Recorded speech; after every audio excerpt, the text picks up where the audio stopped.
ونستعينه ونستغفره ونؤمن به ونتوكل عليه ونعوذ بالله من شرور أنفسنا ومن سيئات أعمالنا من يهده الله فلا مضل له ومن يضلله فلا هادي له ونشهد أن لا إله إلا الله وحده لا شريك له ونشهد أن سيدنا ونبينا وشفيعنا ومولانا محمدًا عبده ورسوله أرسله بالحق بشيرا ونذيرا وداعيا إلى الله بإذنه وسراجا منيرا أما بعد فقال الله سبحانه وتعالى في القرآن المجيد والفرقان الحميد بعد أعوذ بالله من الشيطان الرجيم بسم الله الرحمن الرحيم ولقد آتينا لقمان الحكمة أن اشكر لله فمن يشكر ولقد آتينا لقمان الحكمة أن اشكر لله ومن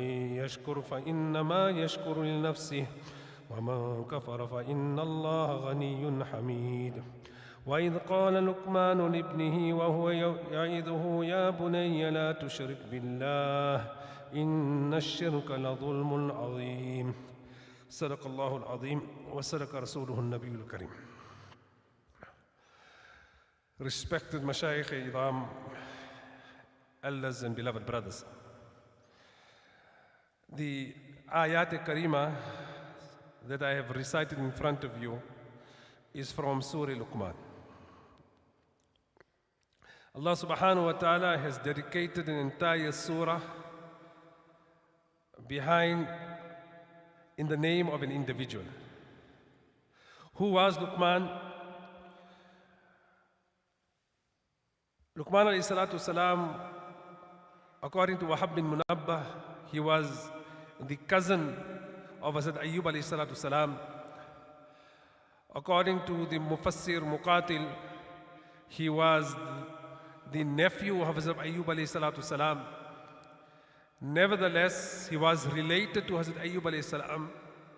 He had the good opportunity and good fortune of seeing the nabuwat of two different Anbiya.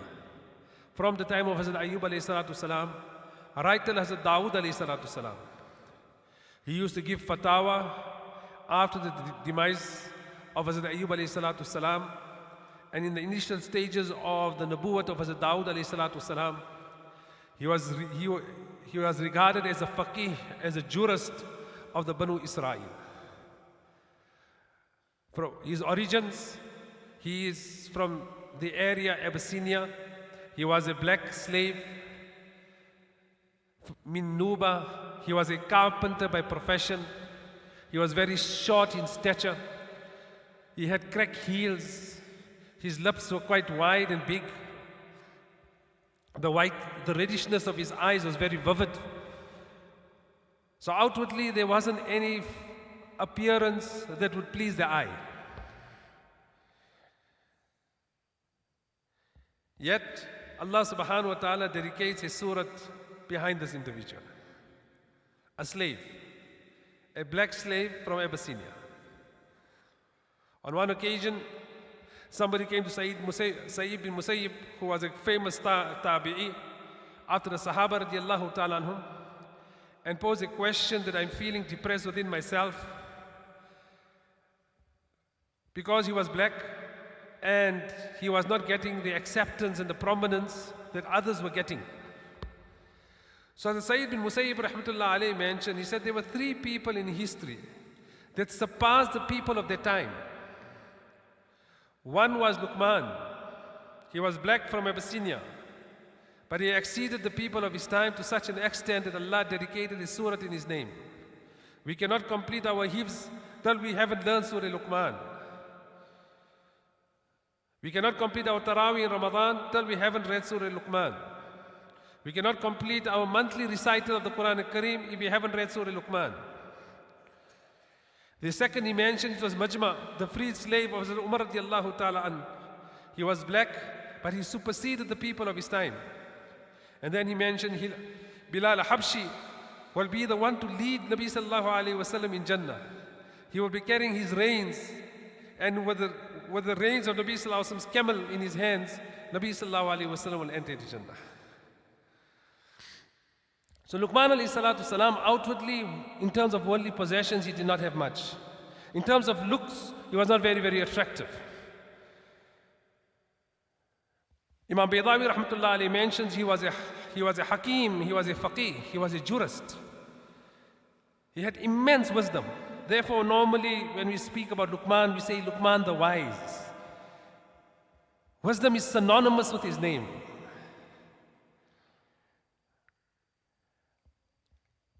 Whether he was given Nabuwat, the majority viewpoint is that he was not a Nabi.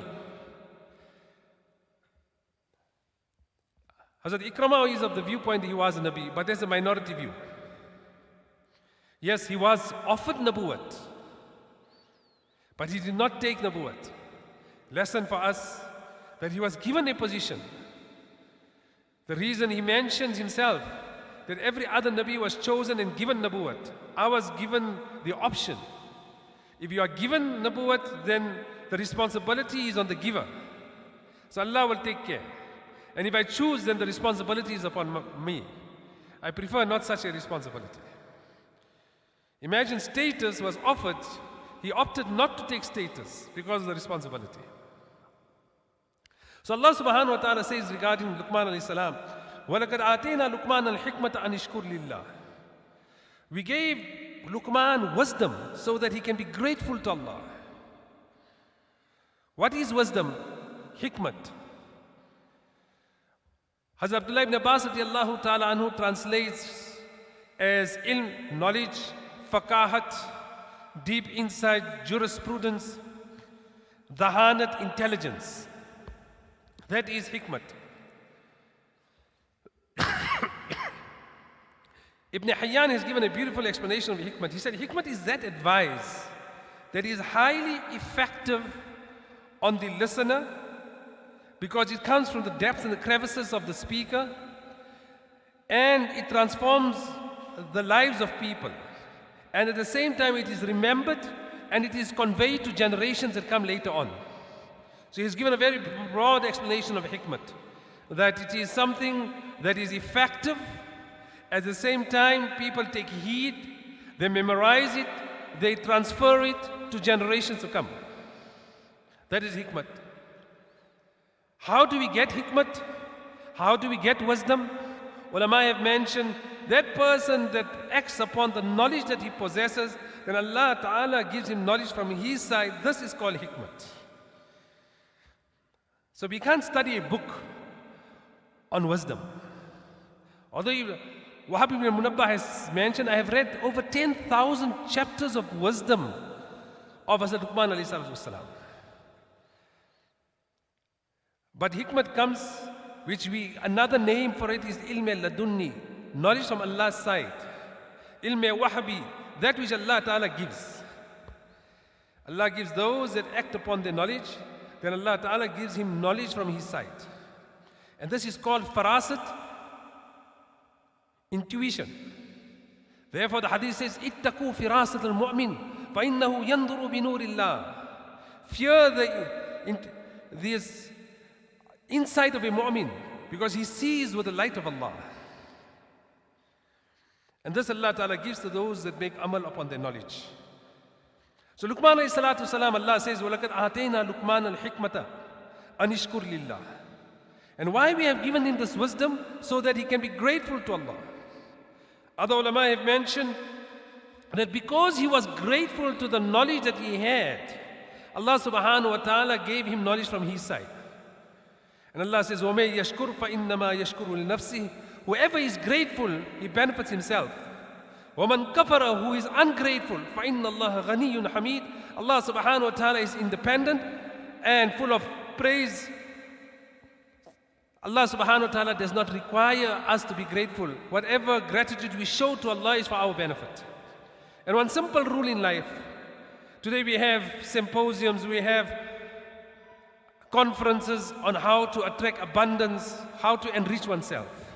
The Quran has taught us the basics of abundance. If you go to a course, seminar for 3 days, 4 days, 5 days, and primarily at the end of the conference they will push forward one, to attract abundance you need to be grateful. And the Quran has taught us that from the outset. that if you want to attract anything, you want to attract goodness in your life, be grateful for what you have. If you want to increase in Iman, be grateful of your Iman. If you want to imbibe qualities in your children, then be grateful for the children that you have. Anything that you want to attract in your life, the basic rule is be grateful for what you have, and Allah will give you from His side. So whoever is grateful, Allah subhanahu, the benefit is for ourselves. Because Allah Ta'ala does not require thanks. Allah does not require gratitude from ourselves, from our side. Because He's worthy of praise. Then Luqman alayhi salatu salam spoke to his son. Ya Bunayya. Now this can serve as a curriculum, as a syllabi for the upbringing of our children, for generations. Allah loved this advice of Luqman alayhi salam so much that He dedicated an entire surah in His name. Not only that, as the sequence of advices Luqman had given his son, Allah quotes it verbatim, word perfect. So Allah uses the words, the expression, the emotions that He spoke with. Ya Bunayya, oh my beloved son. One first lesson. If you want to impress any message to your child, the topic that we have got at hand is the technology and how to utilize it, how to benefit, and the harms. So the first lesson is, if you want to impress a message on your child, you have to speak with affection, compassion, and love. The receiver must understand that from the angle you are coming from. The angle is from love. If he can receive, if he can feel that, then he will take upon your message. Otherwise, irrespective of how deep your message is, how profound it is, how effective outwardly it might seem, but if he does not feel the love that comes with it, he will not take lesson. So Luqman alayhi salam could have said, "Oh son," but he used the passionate way of expression, "Ya Bunayya, oh my beloved son." One important aspect, anything that a person holds dear to him, do not criticize the thing directly, because that is his passion. A person is obsessed with cars and you want him to show more attention towards other things, do not degrade or degenerate the worth of cars, because that is something that he holds very close to him. Rather, show him something more effective.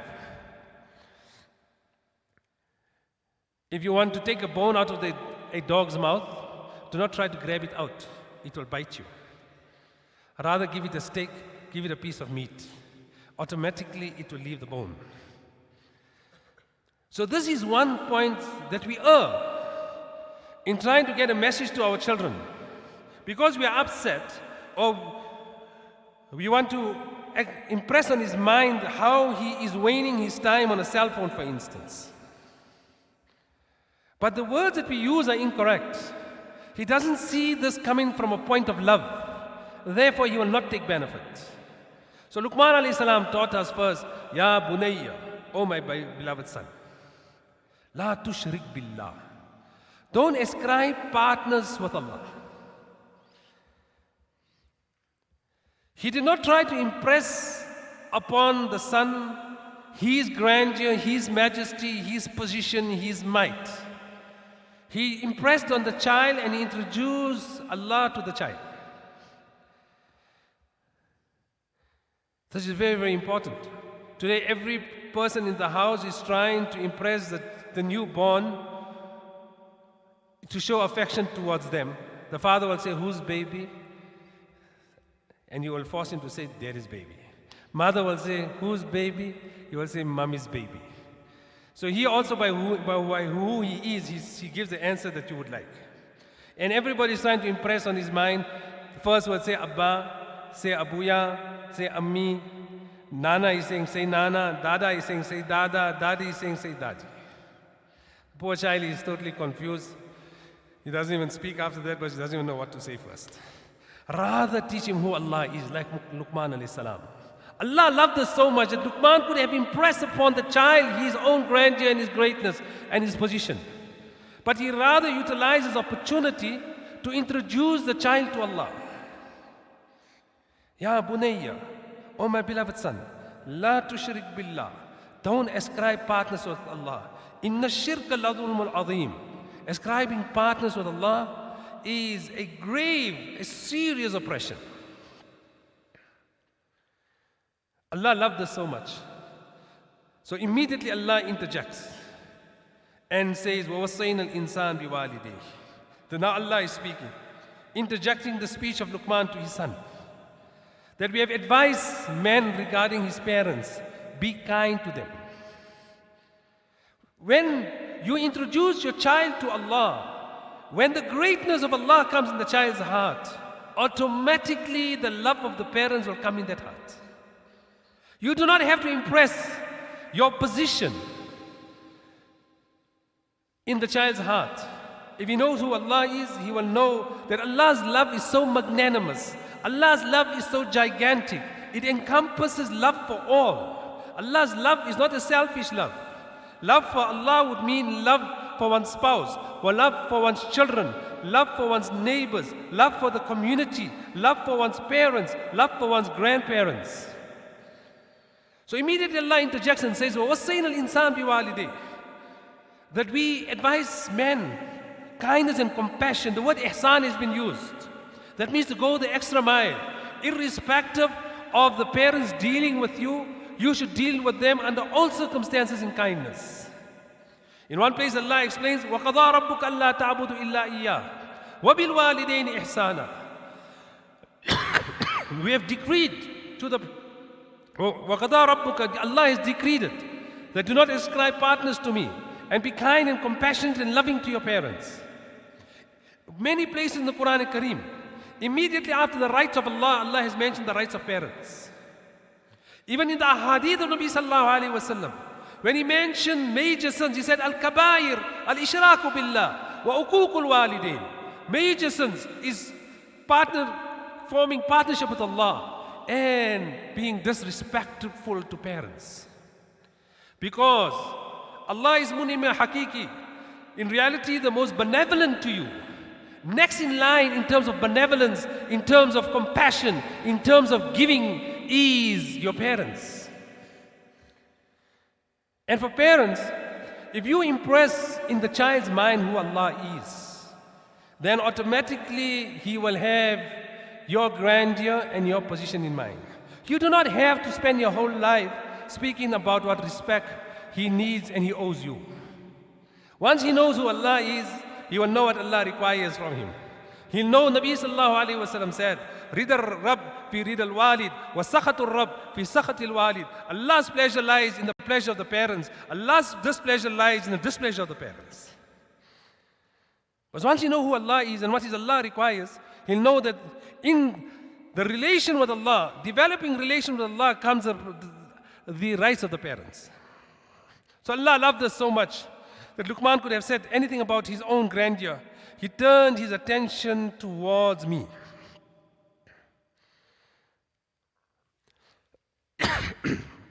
So Allah then spoke to the children of the world that keep your parents in mind. They are your greatest benefactors. Don't ever undermine that. And especially children at a certain age, then the friends are the most important aspect of their lives. Then you'll see the whole day on the social media, on WhatsApp, sending messages. They do not respect the parents and the requirements of the parents. Understand the parents' right supersedes every other human right. The first right is to Allah, and out of all human rights, the most important is the right of the parents. So no technology can interfere in this right. It cannot be that you are answering a WhatsApp message when the parents are calling and you are not responding. And generally children say, we did not hear. Obviously, if you are so obsessed with some gadget in your hand, you will not hear anything. And most likely they did not hear. So Allah is impressing on every child that keep in mind your parents. Then the next thing, first he introduced his child to who Allah is. And I mentioned the benefit of it. that inshallah you will see in old age those very children will look after you. If you have spent your effort in impressing in their minds who Allah is, those children will look after you. Don't, for hankering after secular and material things at the expense of deen, those very children will discard you. Because now you have impressed upon them their mind's materialism. Materialism is enhancement of oneself at the expense of everything else.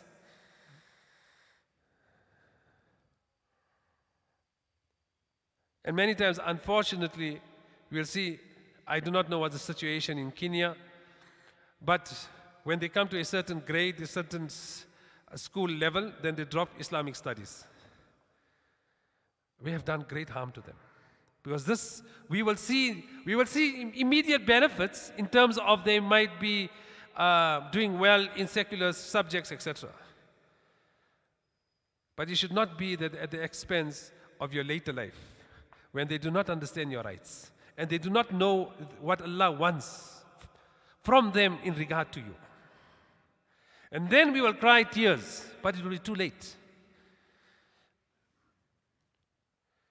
Impress upon them who Allah is. Then look what He tells His son. And this is also related to our topic.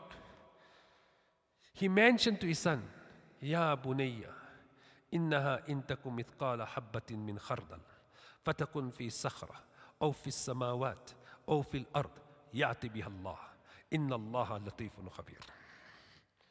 The second most important, He has created in the heart of the child the awareness of Allah.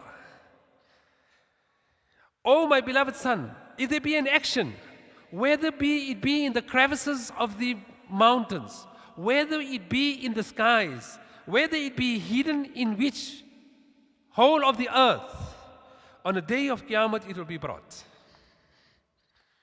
That means, what did He create in His child? The awareness of Allah. And this subject matter is repleted in the Quran Kareem. Kafa billahi hadiya wa nasira. Allah is sufficient as a guide and as a helper. Kafa billahi wakila. Allah is sufficient as a mentor. Allah is sufficient as a guardian. Kafa billahi shahida. Allah is sufficient as witnessing and overseeing you. Kafa billahi sami'a. Allah is sufficient to overhear. Kafa billahi basira. Allah is sufficient to watch over you. If this is not created in the child, you can have how many don'ts and do's, and how many rules regarding the internet, the cell phone. He will try to circumvent every rule you have created. He will try to find a loophole in every instruction you have given. What you have to create in his mind, how much more rules can you create in the house? A child, by nature, especially youth, they do not think about outcome. They need immediate gratification. That is the system of the mind. That's how they process things. So laws are not going to suffice. You have to teach him the awareness of Allah. Now he knows whether he be in the cave, whether he be in the submarine, whether he be in an airplane, whether his parents are there or not there. My Allah is there. Now if you give him the cell phone, he will know how to take care of it. Otherwise, what are you going to be doing? Whole day you're going to be making rules and regulations. And you will see he will bypass those rules and regulations. We introduce in our schools the iPad, thinking that it will enhance the students' in progress in terms of the secular education. When they look at the history log of the sites that the students are watching, primarily 90% were all pornographic sites. Why? So then the school basically now they ban certain sites to be watched. So this sites cannot be accessed. A child knows he's so savvy with a cell phone, he will know how to circumvent all those things. So bring what laws? If you haven't created the awareness of Allah, oh my beloved son, I cannot watch over you 24 hours. Your mother cannot watch over you 24 hours. But that being that has given you the eyes, be truthful to him. Inculcate 3 primary qualities in every child. And the most important, these are the 3 things you have to teach him. Inna Allah sami'an basiran alima. Allah is all hearing, Allah is all knowledgeable, Allah is all watchful. All the time, tell him stories that are very positive, that shows him the importance of being obedient and what he can be rewarded with. And inculcate. Quran carries on with these verses. Open the Quran. Kafa billahi wakila, kafa billahi nasira, kafa billahi hasiba, kafa billahi sami'an basira, kafa billahi hadiya wa nasira. Allah is sufficient for this. Allah is sufficient for this. Allah is sufficient for this. Just to elucidate this point, Qutbuddin Bakhtiyar Kaki rahmatullah alayh. He was a youngster. He was still a small boy. He used to go to Madrassa every day. His mother used to tell him that when you come back from Madrassa, read 2 rakat salat and make dua, Allah will give you food. She never gave him food directly, ever. Every day he had to come back from Madrassa to teach him. Allah provides. We need to ask all our needs from Allah. Till now think, how much have we inculcated this? A child comes to us, I need this for school. Immediately we'll say, okay, fine. If the budget allows for that month, provide. We have never turned his attention towards Allah. That you have a need and understand your need. But I am not the provider. Allah is the provider. My beloved son, turn towards Allah. Inshallah, we'll see what happens.